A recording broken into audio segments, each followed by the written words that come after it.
Hoy, en un capítulo más de su podcast, Lea, Los Eternos Aprendices, con Omar Delfín y Jorge López Coutinho, el máster. ¿Qué tal amigos? ¿Cómo están? Bueno, estamos otra vez aquí en Los Eternos Aprendices. Tengo el orgullo y el placer de saludarte, querido amigo máster Jorge López Coutinho. ¿Cómo estás? Bien, bien. ¿Cómo estás tú, Omar? ¿Qué dices, Omar Rafael? Aquí disfrutando de tu compañía en tu programa, porque es Nuestro programa. Bueno, ahora ya te lo voy a robar. Pero bueno, estamos aquí disfrutando una etapa más de un programa más de Los Eternos Aprendices y traemos un tema muy interesante, muy bonito y se festeja. Estamos grabando justamente hoy 2 de octubre, no se olvida. Vamos a hablar un poquito de eso, Master, ¿qué te parece? Excelente. Me gustaría saber qué hacías tú el 2 de octubre de 1968. ¿Qué estabas haciendo? Yo estaba seguramente siendo un renacuajo. ¿Estabas en planes todavía? Estaba yo creo que en planes o en algo, porque yo nací en el 73. ¿Y tú, Master? Tenía 7 años en ese octubre de 1968. 2 de octubre, 7 años de edad, 7 años yo creo que debe estar en segundo año de primaria. Estaba yo también en ese movimiento pre-revolucionario con mi maestra ahí de segundo año, que ¿Sí? Yo fue en esa etapa más o menos, yo creo que antes del 2 de octubre, porque me imagino que estudié el segundo año de primaria a partir de agosto, septiembre del 67 a mayo, junio del 68. ¿Y escuchaste algo o eras No, muy niño? No era muy, yo, o sea, a mí lo que yo recuerdo era cuando que los familiares iban a casa, más que nada era, pegaba más, yo creo, por la cuestión de mi edad y la parte de las Olimpiadas. Recuerda que estaban Sí. a unos cuantos días, ¿no? Y sí se hablaba algo así de estudiantes, ¿no? Pero realmente mi conciencia no me lo permitía. Pero lo que sí, en la parte yo creo fue en la preparatoria, cuando empiezas a tener algunas materias y a revisar toda esta cuestión, empiezas a revisar, ¿no? Y en mi caso, y después con la parte interesante en el periodismo, sí hicimos una investigación documental sobre el 68, principalmente ir a la hemeroteca nacional de la UNAM y revisar los periódicos de los que quedaban, que era, en este caso, en mi caso, revisé la hemeroteca, encontré el periódico El Día, el único periódico que estaba ahí presente de manera física, ¿no? Y que revisas, obviamente, el periódico del 3 de octubre para ver los hechos, ¿no? En este caso, por ejemplo, el periódico del Día tenía su información en la página, si no 4 o en interiores, y de una manera muy, yo creo que no más de media página sobre los hechos, ¿no? Y creo que decía Zipizape en Tlatelolco, así era un tanto, creo que burdo, ¿no? El título, ¿no? Sé que otros periódicos, porque ya no estaban en la hemeroteca, desaparecieron, o bueno, habían desaparecido físicamente, no podías leerlo. Obviamente no tenemos todavía esa cuestión de lo electrónico, pero ahí empezamos a trabajar esa parte, ¿no? Y además, el texto de Elena Poniatowska, La noche de Tlatelolco, pues obviamente era una lectura obligada para conocer de esta historia oral de algunos participantes, cómo había sucedido los hechos, ¿no? Entonces obviamente hubo una reconstrucción a partir de eso. O sea, yo lo viví, pero obviamente como un infante, pero obviamente vas teniendo esas repercusiones, ¿no? ¿Dónde vivías, Master? Viví aquí ya en Cuernavaca, ya tenía cerca de 5 años de vivir aquí, de la Ciudad de México vine para acá, entonces aquí estábamos ya la familia, 5 años. ¿Qué hubiera pasado si existieran los medios de comunicación actuales? No, te hubieras enterado. Bueno, en mi caso, quién sabe, porque a lo mejor no hubiera tenido a esa edad ese interés, ¿no? Pero realmente hubiera sido Además los teléfonos celulares, ¿no? Todo eso, sí. Sí, porque recuerda que parte de la lucha fue acabar con ese autoritarismo de Estado, ¿no? Y los medios estaban controlados, ¿no? Pocos medios pudieron hacerse. Es más, comentan las reseñas o alguna información de la dificultad que tuvieron de la información salir, ¿no? De expandirse a otros países, porque era mucho el control. hablamos de otro México, ¿no? Que es lo interesante ahora, ver cuál es el México que se vivía en el 68 y cuál es el que se está viviendo ahora, ¿no? A lo mejor ha sido un cambio de 180 grados y a veces nos hemos ido hasta libertinaje, pero interesante porque ha habido mucho movimiento, ¿no? Sí. En esta parte, ¿no? Y aquí lo importante, obviamente, los protagonistas fueron y son los estudiantes, tanto universitarios obviamente de la UNAM como del Politécnico Nacional. Sin embargo, es un movimiento, ¿no? de social, ¿no? Donde la sociedad participó porque ya era un rompimiento, ¿no? Y fíjate que estamos cumpliendo 51 años del evento. Sí, y yo siempre pensé que en el año 50 iban a hacer un movimiento más grande y no, el año pasado no se vio. No fue la conmemoración. Sí, normal. Conmemora, ¿no? Pero con la información que ahorita vamos a repasar, una fecha clave fue la de 2005 o 2006, donde dan a conocer un informe para recuperar toda la información y ver qué es lo que había sido el causante de toda esta matanza de Tlatelolco, como se conoce, ¿no? A ver, pues infórmanos. Sí, mira, obviamente nos basábamos en lo que es esta biblioteca virtual y comunitaria y colectiva Wikipedia, donde hablan sobre el movimiento 68 en México, que fue un movimiento social, ¿no? Donde además de estudiantes de la UNAM, como conocemos todos, el Politécnico, el Colegio de México, la Universidad Autónoma de Chapingo, la Universidad Iberoamericana, la Universidad de La Salle, y son escuelas privadas que también participaron sus estudiantes, la Universidad Michoacana de San Nicolás de Hidalgo, la Benemérita Universidad Autónoma de Puebla y la Escuela Nacional de Antropología e Historia, la famosa ENA. Participaron profesores, intelectuales, amas de casa, obreros, campesinos, comerciantes y profesionales en la Ciudad de México, ¿no? Y en algunos estados que hicieron su participación, constituidos en el órgano llamado Consejo Nacional de Huelga, ¿no? Que es algo que también tuvieron sus propias reglas de ellos para poder votar quienes representaban. No llegaron los líderes de federaciones, sino se fueron allí una selección y tenían un voto equitativo para tomar decisiones, ¿no? El movimiento contó con un pliego petitorio de este Consejo Nacional de Huelga al gobierno de México de acciones específicas como la libertad a presos políticos y la reducción o eliminación del autoritarismo, que es algo interesante, porque ahí vemos el autoritarismo que era obviamente de la época, no solamente nacional sino internacional, lo que había obviamente aquí se había creado a través de lo que fue después del movimiento postrevolucionario, movimiento político postrevolucionario con el Partido Revolucionario Institucional, y los movimientos, recuerda, de la Revolución Francesa, ¿no? Lo que sucedió también en la antigua Checoslovaquia, movimientos también de estudiantes y de jóvenes que deseaban un cambio, ¿no? Un cambio a esta cuestión de brecha generacional también, ¿no? No había las libertades que se buscaban. Comenta Wikipedia que de fondo el movimiento buscaba un cambio democrático en el país, mayores libertades políticas y civiles, menor desigualdad y la renuncia obviamente del gobierno del PRI, que consideraba autoritario, ¿no? Entonces, por ejemplo, ahora tú que estabas en ciernes en aquellas épocas, pues el beneficio que lograste o obtuviste obviamente fue un México distinto, ¿no? Sí. Posiblemente, sé que a ti te encanta la música en esos momentos que se coincidía con los movimientos culturales, Sí.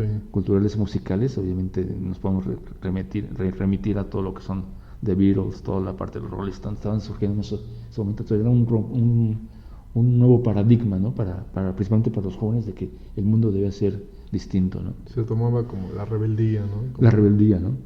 cambio.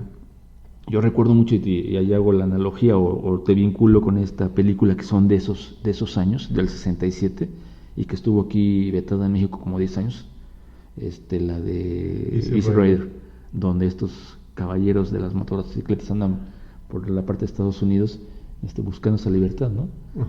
Y que obviamente se enfrentan a la cuestión de ir con motocicletas y con el pelo largo, ¿no? En aquellos tiempos, ¿no? Ajá, Jack Nicholson ahí es un personaje que era un bebé en aquellas épocas, luego este actor ahí con Peter Fonda, ¿no?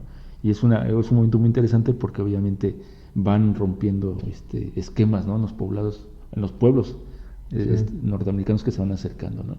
Hay un diálogo muy interesante que está en un restaurante, esos clásicos restaurantes gringos que están no abandonados sino en la lejanía, y están ahí sirviéndose todo tranquilo, y la gente se les queda viendo a este grupo de motociclistas y y libertarios, pues mal, ¿no? Entonces pregunta Jack Nicholson, pues, ¿qué pasa, no? ¿Por qué nos ven así? ¿Qué temen? Y le contesta filosóficamente Peter Fonda, no te temen a ti, le temen a lo que representas, la libertad, ¿no? Ajá, sí. Entonces hay un diálogo muy interesante, y esa es la parte que obviamente tiene que ver aquí se vincula también con estas cuestiones estudiantiles, ¿no? Interesantes que... Y déjame hacerte una nota ahí. Fíjate que le dice, lo que pasa es que todo mundo se cree libre, ¿no? Uh-huh. Y no le hagas creer a alguien que no es libre, porque lo va a defender hasta con la muerte. Y sí, van y los matan a todos Jack Nicholson. ¿no? Jack Nicholson, después se matan a los escopetazos en pleno... Entonces no le hagas pensar a alguien que no es libre, porque lo va a defender aunque no sea libre, ¿no? Uh-huh. Sí. Entonces esa es parte en esos épocas, esos movimientos, ¿no? Y te decía, un ejemplo que llega muy bien es esta cuestión de la película que estuvo vetada, yo creo que cerca de... Yo la vi en los 80, imagínate, yo creo que estuvo vetada cerca de 12 o 13 años esa película, porque obviamente el gobierno, a través de Secretaría de Gobernación, no permitía, o sea, existían otras cuestiones, ¿no? Ahora tenemos una serie de cuestiones, ¿no? de aperturas en sentido de medios de comunicación, que puedes tú ver cualquier cosa, no se puede tener. También recuerdo en aquellas épocas era muy difícil asistir a conciertos de rock. Pues no había, o sea, si llegaba uno, si estuvo Queen en el 84 en Puebla, fue uno de los... O Avándaro, ¿no? ¿Qué año sería Avándaro? Avándaro fue en el 71.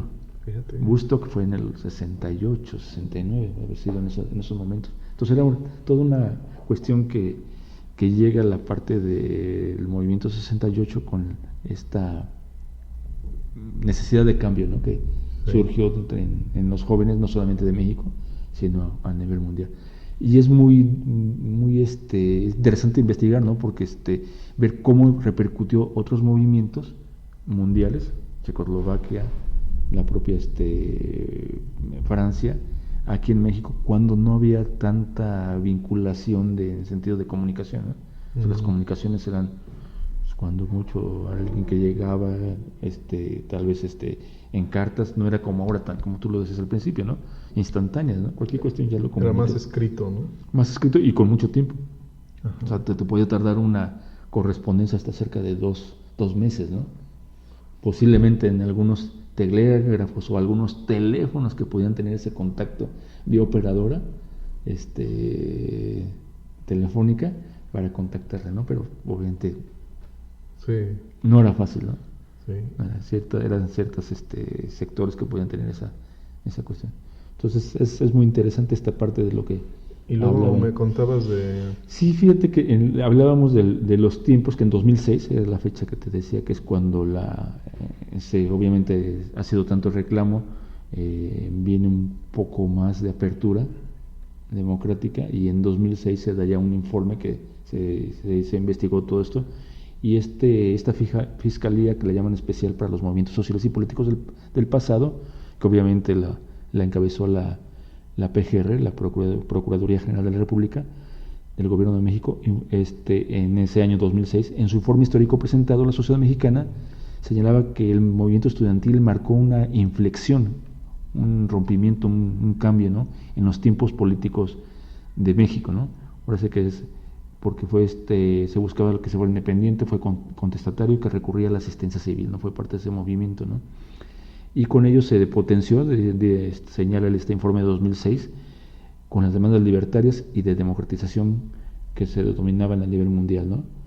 Ese mismo informe señala el informe que está aquí en Wikipedia, concluyó que durante el movimiento el gobierno mexicano aplicó sus mecanismos de control y disuasión, ¿no? Que solía utilizar ante el sector más combativo. En este caso fue el estudiantil, ¿no? Obviamente ahí los aplicó, ¿no? ¿Cómo lo hizo? Recurrió a detenciones ilegales, hubo maltratos, torturas, persecuciones, desapariciones forzadas y una serie de cosas, ¿no? Homicidios y ejecuciones extrajudiciales, que obviamente que ese uso de la fuerza lo catalogue como criminal, ¿no? Entonces es interesante esto porque después de cerca de 35 años se da este informe y obviamente está ahí, ¿no? O sea, ya no queda simplemente en una sospecha, sino que se establece la parte, ¿no? Hablamos 2006, hablamos ya de recuerda que en 2000 ya hay una transición a la democracia, se le llamó, con otro partido, hay un cambio, ¿no? Y que venía obviamente a partir de los 80 con este cambio en la parte de lo que sería lo económico, ¿no? Ya no tenemos una economía distinta, ya no cerrada, un poco más mixta, después sería neoliberal. Entonces hay unos cambios importantes en México, ¿no? Para bien y para mal, ¿no? Obviamente todo esto, para bien y para mal, es importante, ¿no? Ahora toda esta tecnología que contamos y todas estas partes, eso es una cuestión, ¿no? Y algo necesario, ¿no? Que se pudo establecer ahí, en esta parte, ¿no? Oye, Master, y entonces podríamos decir que sí sirvió de algo la muerte de tanto estudiante. Pues lamentablemente sí hubo pérdidas humanas, que también está en esa parte, ¿no? El conteo, no hay una cifra, no se sabe, uno manejan 200, otros 70. Yo me acuerdo que alguien por ahí comentaba que eran camiones. Hay unas versiones, ¿no? En el propio libro de Elena Poniatowska habla sobre esa recogida de información y habla sobre diferentes números, entre 200, 300, el informe marcan otros que 500. O sea, ahí está, es disímbolo, ¿no? Pero sí, obviamente, estos fallecidos, pues, logró esta parte, ¿no? Por eso se les conmemora, ¿no? A los caídos que logró otro México, ¿no? Y yo creo que todos, o la mayoría, hemos visto esta película de Rojo Amanecer, Ajá.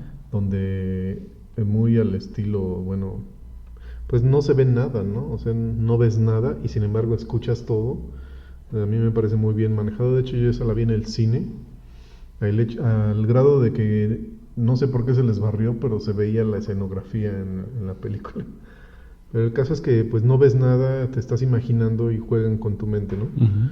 Y nunca dicen, bueno, hubo tantos y tantos muertos, ¿no? Pero sí después hubo, aparte de esa matanza que todos hemos visto también en ese video en blanco y negro, después hubo una persecución y después hubo un arresto y hubo Sí, toda esta parte de que llega, yo creo que de un momento, ¿no? de calma, zozobra, viene la parte de los 2 semanas después, me imagino, fue la inauguración o el inicio de los Juegos Olímpicos, la mirada, ¿no? del mundo hacia México, es más, fueron catalogados como los Juegos de la Paz y todo eso, ¿no? Porque ante la problemática que se vivía, posteriormente continuaron, ¿no? O sea, recuerdan lo del 71, con el famoso halconazo, esa parte, y esto de acuerdo con la historia, pues vienen movimientos, ¿no? Desde el 45-50, desde el Politécnico Nacional, que por cierto hace en esta conmemoración de los 50 años, el Instituto Politécnico Nacional, el IPN, a través de su canal 11, sí trabajaron un documental donde tratan de demostrar la participación activa o el movimiento que tuvo el Instituto Politécnico Nacional para el movimiento del 68, ¿no? Que uno a veces lo enfoca simplemente a los miembros o estudiantes integrantes de la UNAM, ¿no? Sin embargo, el Politécnico Nacional también fue una pieza importante, ¿no? Recordemos que la intervención del gobierno para tranquilizar a los estudiantes al principio fue ante la disputa entre preparatorianos de la Boca, del Politécnico, con la UNAM, ¿no? Entonces es cuando entran ellos y empieza a haber una serie de acercamientos, ¿no? O sea, y obviamente la parte de su pliego de los 6 puntos también se tenía que ver con esta cuestión, ¿no? De que porque hubo la intervención y hubo muertos, entonces ellos pedían la ayuda, ¿no? A los familiares de los estudiantes muertos, ¿no? Esto es todo un movimiento muy interesante porque, como te decía, la parte cultural no se deja a un lado, ¿no? La cultural, tanto de la esfera intelectual como el movimiento que tiene que ver con nuestra acción diaria, ¿no? Como sociedad, ¿no? Entonces, Y en esta investigación que hiciste, Máster, ¿qué más encontraste así? pues más que nada fue recuperar, ¿no? Lo documental que lo hicimos hace tiempo, y recuperó eso. O sea, aquí es, yo creo que una referencia obligada es el libro de Poniatowska, ¿no? O sea, La noche de Tlatelolco, te tienes que dar, porque hay algo que te impacta como lectores, y que obviamente a todos les hubiera gustado vivir, esta marcha del silencio que fue el 13 de septiembre del 68, donde los manifestantes, que era una gran miles, ¿no?, de ciudadanos y de estudiantes, marcharon en silencio, ¿no? O sea, todo fue en silencio hasta llegar al Zócalo. Comentan, ¿no?, que cuando ya llegaba la comitiva al Zócalo, apenas estaban saliendo otros desde la parte de Reforma, ¿no? Entonces, pues yo creo que era un gusano de gente marchando, en este caso en silencio. Y la crónica de Poniatowska te lo establece ahí, ¿no? Te va describiendo, te va narrando este momento, ese momento tan importante, ¿no?, que te impacta, ¿no? Tú estás ahí viviéndolo, ¿no? Sí. Que también es algo interesante de cómo a través de la crónica recuperar la historia oral, recuperar las versiones de varias gente que participó ahí, se va reconstruyendo esta historia, ¿no?, que nos ayuda mucho, ¿no? Tiene que ver la otra historia, ¿no?, la historia ahora sí que en este caso de los vencidos o de los vencedores, porque fueron vencidos pero a la vez vencedores, porque hubo años después una transformación, ¿no? Sí. Recordemos que tiempo después el entonces presidente Díaz Ordaz pues admite, ¿no?, que tuvo que hacerlo, ¿no? Era una forma de establecer el orden en el país, ¿no? Y fíjate, después de admitirlo y sales bien librado, ¿no? O sea, pues por parte de lo que era, yo creo que los poderes, ¿no? Sí, en esa fácticos, época el poder era sí, impresionante, sí. Tanto que podías decir, bueno, sí tuve que hacerlo y ni sí, modo, sí, ¿no? Sí, ahora. Entonces son cosas bien, que es ahí la importancia, ¿no?, de recuperar o recurrir a la historia, ¿no? Para entendernos todos y más o menos comparar, ¿no?, qué es lo que tenía, qué es lo que no tenía, cómo se hizo, hubo caídos, solamente tuvo que ver esta parte, ¿no?, lamentablemente. Pero es muy, muy interesante, ¿no?, esta cuestión, y también porque surge de jóvenes y estudiantes, ¿no? Aquí la importancia que tiene que, como nosotros como eternos aprendices, la relevancia, ¿no?, también de la educación, que siempre estás buscando, ¿no?, una transformación, ¿no? En este caso, la transformación o la separación, la erradicación del autoritarismo, ¿no?, en aquel tiempo, ¿no? O sea, te platicaba, ¿no? O sea, te comentamos al principio esta parte del control, ¿no?, de los medios de comunicación. No, imagina hacer un programa como este, sí, no, pues estaría. No, ya no amanecemos mañana. Y se vincula mucho, de acuerdo con estos datos, de la parte de obviamente había también en aquella época, recuerda que todavía estaba en su apogeo la Guerra Fría, uh-huh, en la parte del comunismo, socialismo. Sí. Entonces participan varios simpatizantes, y creo que muchos de esta movimiento se logra fortalecer o logran engrosar cuando se festeja a mediados de año el triunfo de la Revolución Cubana, ¿no? Entonces ahí hay una unión entre esa celebración y lo que sucede en el enfrentamiento entre la prepa en la Boca y los preparatorianos de la UNAM. Entonces llegan ahí a hacer su unión, ¿no? Ahora sí que dicen hacer sinergia, ¿no?, después de que son atacados por las fuerzas policíacas, ¿no? Tumbaron la puerta y algo así, ¿no? Después la parte que sucede es eso. Obviamente después que toman la involucran a la UNAM, al rector en aquel entonces, de que él está metido detrás de ello, y hay una serie de movimientos. La UNAM obviamente el propio rector a hacer la marcha, la encabeza y después renuncia, ¿no?, en ese tiempo, ¿no? Creo que Barros Sierra fue el que protesta por la violación a la autonomía, ¿no?, que llegaron allá los cuerpos policíacos a tomar parte de CU, ¿no? Sí. Oye, Máster, bueno, pues ya para ir cerrando el tema, me gustaría ver una comparativa o algo así con lo que pasó en Ayotzinapa. También eran estudiantes y también desaparecieron de Sí. una manera... Sí, aquí. Y estamos hablando de ya muy reciente. Sí, y que fíjate que a una semana casi, ¿no? Del movimiento Ajá. lamentablemente tienes que hacer conmemoraciones sobre eso, ¿no? Que te dejan mucho ahí. Y aquí obviamente tiene otra dimensión porque ya no solamente es el Estado en este caso como el gobierno de Iguala, sino también hay otra organización que son las organizaciones delictivas, ¿no? Que participaron ahí de manera, por sí que Sí, porque aquí hicieron juegan comunión, ¿no? otras cosas, ¿no? Porque allá en el 68 pues fue el poder más alto, ¿no? El presidente el que dice esto va a pasar. Y aquí no, aquí fue estatal, ¿no? Sí, fue a nivel municipal, es más, a nivel municipal, pero con la sí. participación de estos grupos de la delincuencia organizada o no organizada, ¿no? Entonces ahí hay una que creo que hasta, bueno, no más grave, también es grave por esta que están vinculados, ¿no? O sea, es el Estado, no puede un gobierno municipal estar vinculado con ese tipo de... No podría, No podría. pero ahí demuestra que sí. Sí, y esta forma, ¿no? En que lo desaparecieron. Aquí obviamente hay evidencias, ¿no?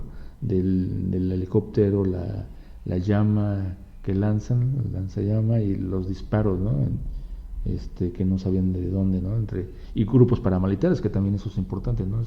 Este grupo Olimpia que se logra conformar como algo paramilitar, que yo creo que eso también es algo que demuestra el informe de la creación de grupos paramilitares para poder golpear, asesinar a ciudadanos, ¿no? En este caso a estudiantes. Estudiantes. ¿No?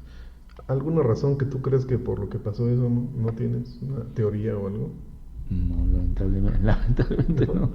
Es que estamos sin saber nada. O sea, Lo último, sí, es que ahorita está con la famosa verdad histórica, ¿no? Que lo último está en esta forma de descubrir, bueno, de investigar, y ya ves que están también los organismos internacionales, como la Comisión Interamericana de Derechos Humanos, que está viendo, o sea, y que hubo varias cuestiones que no se llevaron a cabo la investigación, ¿no? Pero hasta ahorita está esta parte a 5 años, esta verdad histórica, ¿no? Que no hizo se el procurador, que todo está muy... Fíjate, por lo menos del 68, pues el presidente asume, ¿no? Asume, el informe de 2006 pasó esto y aquí está, ¿no? Y aquí está. Hay un acercamiento, ¿no? Hay una cuestión que se establece, ¿no? Y aquí obviamente está lo que también hizo la Procuraduría General de la República, la PGR, en el informe que se dio hace 5 años, bueno, no, menos de 5 años, pero que dan su verdad histórica, ¿no? Sucedió esto. Pero no está avalado, o sea, los y además no hay responsable. No, y además no hay los cuerpos, ¿no? De las víctimas, ¿no? Exacto, no hay... Sí, porque en esta parte de Tlatelolco pues estaban los cuerpos, ¿no? Las víctimas, los que estuvieron en no, ¿y los qué les habrán políticos. hecho, no? O sea, para la evidencia que habrán hecho. Sí, para desaparecerlos, ¿no? Sí, porque ya son 43 cuerpos. Sí, cuerpos, y 5 años de que no haya algo, también es una zozobra, ¿no? Es algo también muy lamentable, ¿no? Y lamentable, te digo, que han pasado tantos años y que seguimos en peligro de algo que... Sí.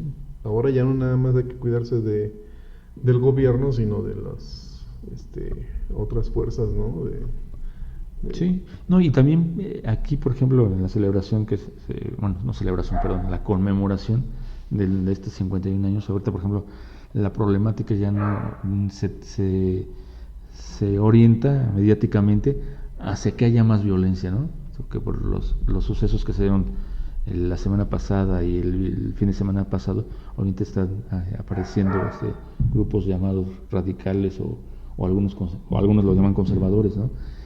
Pero eso es algo muy triste, ¿no? De que en una conmemoración de 51 años, que en este movimiento social que ayudó o influyó para un cambio en el México, de nuestro México, que ahora se hable más sobre se repita esta cuestión del vocablo violencia en esta conmemoración, ¿no? Entonces ahí es donde debemos estar mejor enfocados a la parte de cómo poder dar mejor bienestar, cómo poder apoyar a estudiantes, cómo poder tener una mejor educación, ya sea de calidad o de excelencia, de acuerdo al discurso político, pero todo yo creo que debe retomarse y no estar preocupados o que sea el tema que se establece en la agenda política y de los medios, si habrá o no violencia, ¿no?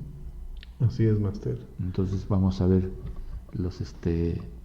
haremos el recuento de los daños la próxima semana, posiblemente a ver qué apareció, ¿no? Qué apareció o qué no apareció o qué sucedió, ¿no? En esta Claro. parte.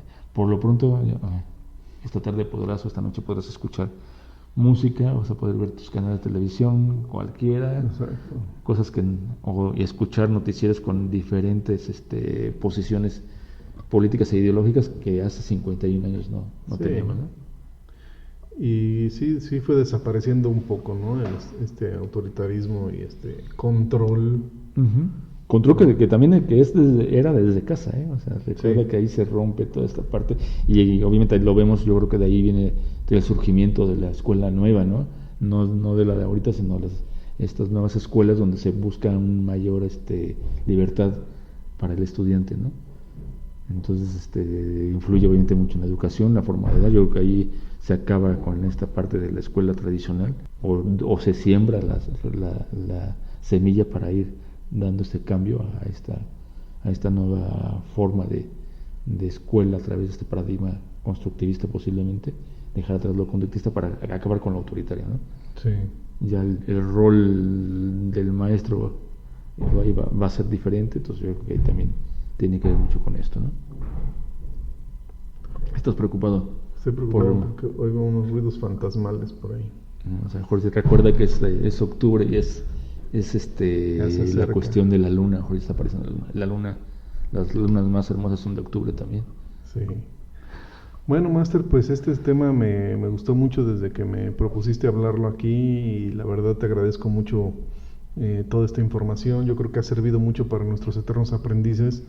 Los invitamos a seguir investigando, que es la única forma de que esto no quede en el pasado, ¿no? O sea, seguir investigando, seguir viendo, ahora que tenemos el material de YouTube, pues seguir viendo estos videos, ¿no? Que hemos tenido acceso en los últimos años y leyendo, ¿no? Acerca del caso. Yo creo que comentarle a nuestros alumnos, a nuestros hijos, qué fue lo que pasó y bueno, que fue un hecho lamentable, sí, pero pues imborrable, ¿no? Claro, innegable incluso. Y va a ser una referencia, ¿no? Dentro de la construcción de nuestro México y obviamente también como ciudadano, ¿no? Que fue lo del 68 antes y después del 68, ¿no? Es un punto que se va a abordar, ¿no? De diferentes perspectivas y hay muchísima información ahora y obviamente tanto bibliográfica como hasta videográfica sobre esto, ¿no? Te comentabas lo que publicó o lo que produjo hace un año el Politécnico Nacional. Es muy interesante, ¿no? Ver toda esta historia del Politécnico y cómo fue su influencia en este movimiento de 1968, ¿no? Sí, cosas que no estábamos enterados, ¿no? Uh-huh. Y no guiarse nada más por lo que vemos en la tele, ¿no? O en YouTube. Sí, no, a seleccionar, ¿no? Bien la fuente de información del otro, ¿no? Exacto. Posiblemente diga, ¿cómo que de Wikipedia? Pero Wikipedia tiene su... Sí, está muy bien documentado, ¿no? Documentado y hay algunas cuestiones que no hay una fuente, te lo marca y eso se requiere. Ajá. Tener... Se requiere fuente. Entonces tú ya tienes te puedes ir contiento, ¿no? En algunos momentos, ¿no? De la fuente de información. Pues bueno, Máster, muchísimas gracias por haber venido a informarnos un poquito más de este tema. Espero que les haya gustado y la próxima semana vamos a tener un tema también muy interesante. Como dices, vamos a ver qué surge el día de hoy y mañana. ¿Te parece? Sí, porque esa es la preocupación, ¿no? Nos preocupamos y nos ocupamos, ¿no? Que como en esta cuestión haciendo homenaje a personas que cayeron por una búsqueda de un mejor México, no violento obviamente, y que se recurra a esta cuestión de la violencia, o que retomemos ese aspecto mediático de la violencia, cuando hay cosas muy interesantes en la otra parte. Perfecto, Máster, pues muchas gracias. Nos vemos el próximo martes. Próxima semana, nos vemos por acá. Para otro tema muy interesante. Gracias, Máster. Te agradezco mucho. Nos vemos, eternos aprendices. Bye.